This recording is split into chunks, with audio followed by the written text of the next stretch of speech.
Menteri Koordinator Bidang Maritim dan Investasi Luhut Binsar Panjaitan enggan menanggapi isu reshuffle Kabinet Indonesia Maju.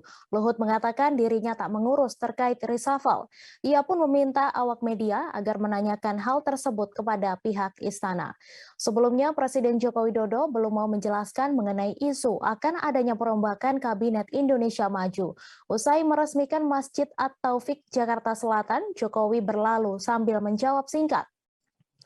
Isu reshuffle kabinet kembali mencuat dan kabarnya akan dilakukan pada pekan depan.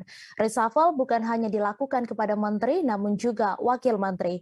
Beberapa waktu lalu, Menteri Sekretaris Negara Pratikno mengaku belum mengetahui kapan reshuffle akan dilakukan. Namun bila jadwalnya sudah pasti, ia akan membocorkannya.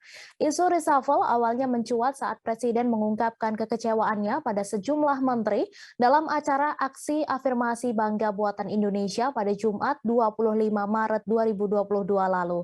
Presiden menyinggung sejumlah kementerian yang kurang menyerap produk-produk dalam negeri dalam pengadaan barang dan jasa.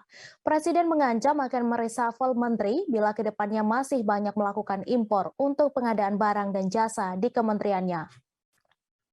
Presiden meminta Kementerian Keuangan dan Badan Pengawas Keuangan dan Pembangunan untuk mengawasi transaksi pengadaan barang dan jasa dan melaporkan secara harian kepadanya. Menurut Presiden akan ada konsekuensi termasuk bagi Pemda apabila banyak melakukan impor. Presiden Joko Widodo juga meminta Menteri BUMN Erick Thohir untuk mencopot Dirut yang banyak melakukan impor di perusahaannya. Jangan lupa subscribe, share, komen, dan like ya.